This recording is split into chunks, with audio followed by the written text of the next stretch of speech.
Bonjour, dans cette vidéo je vais vous présenter des exercices qui peuvent aider à réduire des douleurs lombaires basses. Alors, c'est un exercice qui m'avait été donné par le docteur Savy quand j'avais 12 ans et quand je faisais de la perche. J'avais des douleurs atroces au niveau du dos et un jour, en me mettant sur une table et en soulevant mes jambes, il a vu que j'étais extrêmement raide et que j'allais pas plus bas que ça. Il m'a dit quand tu mettras les mains par terre, bah, tu auras plus mal. Ça j'avais 12 ans.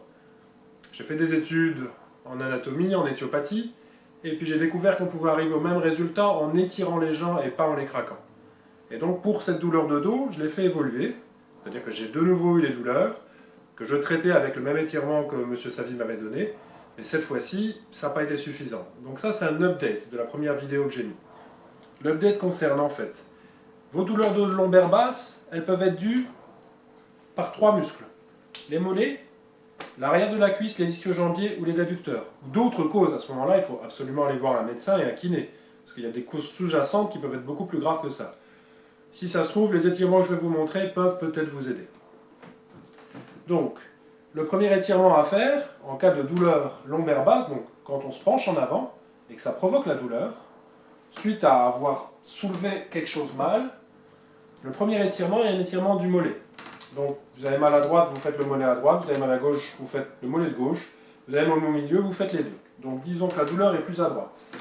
Donc, je vais aller étirer mon mollet, et je vais l'étirer des phases de 10 secondes au début,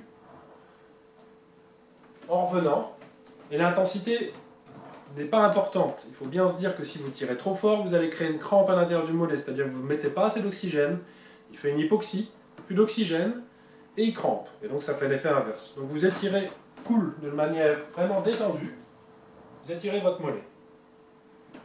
Et pendant que celui-là est au repos, vous pouvez étirer l'autre. De toute façon, en général, quand on est raide, c'est des deux côtés, plus du côté où on a mal en général. Donc là, on étire le mollet. Vous faites cet exercice 2-3 minutes. 10 secondes d'arrêt, 10 secondes de reprise, 10 secondes d'arrêt, 10 secondes de reprise. Entre chaque arrêt, vous faites un petit peu de marche sur place pour réoxygéner votre muscle. Si au bout de 2-3 minutes les douleurs réduisent, vous continuez celui-là. C'est à peu près dans 20% des cas.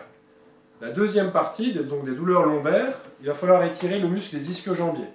Pour étirer le muscle ischio-jambier, on ne peut pas se pencher vu qu'on a mal en bas, on ne peut pas du tout se pencher en avant. Donc pour étirer ce muscle-là, on va prendre un support, on va descendre à la verticale, là on ne crée pas de douleur. On met bien les mains en appui et on transfère tout le poids sur les mains, à l'avant. Le but étant d'étirer l'arrière des cuisses. Vous pouvez diminuer l'intensité de l'étirement en écartant, l'augmenter si ce n'est pas assez, et aussi l'augmenter en descendant les épaules. Toujours pareil, si vous tirez un tout petit peu à 10% d'intensité ou à 90% d'intensité, c'est le même résultat. Donc autant tirer à 10% pour ne pas avoir mal. Pour ce faire, vous descendez sur vos appuis, vous posez les mains sur une surface, vous tendez les jambes, ça tire derrière, plus on est raide, plus ça tire bas. C'est-à-dire qu'au premier étirement, vous êtes dans le mollet, au bout du 5e, 6e, vous êtes à l'arrière du genou, au bout du 10, 15e, vous êtes à l'arrière de la cuisse. Toujours pareil, 20 secondes d'étirement, on repose, on se redresse droit, on marche. Quand on sort de l'étirement, en général, ça fait un petit peu plus mal. Vu qu'on a étiré le muscle, qu'il a fait une petite hypoxie, une petite crampe, il s'est donc rétracté. En se rétractant, il a recréé la douleur. Dès qu'on marche un petit peu sur place, il se détend. La troisième sortie, ce que j'ai découvert, c'est que ça peut venir aussi des adducteurs. Donc pour étirer les adducteurs, vous allez simplement placer la jambe un peu plus haut. Ça c'est vraiment le minimum pour les étirer. Si vous arrivez à monter de 10-15 sur un autre objet, sur une petite table, c'est bien aussi.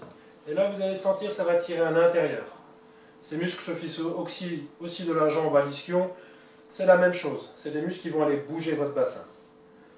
Donc pareil, une vingtaine de secondes, vous revenez. Vous marchez, vous oxygénez. Donc vous allez essayer de réacquérir de la souplesse sur votre mollet, sur vos ischio-jambiers et sur vos adducteurs. Vous faites 20 secondes. Même pas, 10-15 secondes. Les premiers étirements, vous allez cramper super vite. Donc vaut mieux en faire des 5 secondes, arrêter et reprendre. Si vous voyez une amélioration, vous continuez. S'il n'y en a pas, au bout de 10 minutes, un quart d'heure, si vous avez fait le mollet, l'ischio-jambier et les adducteurs et qu'il n'y a pas d'amélioration, c'est pas cette voie-là qui pourra vous aider. Voilà. Si vous avez des questions, n'hésitez pas en commentaire.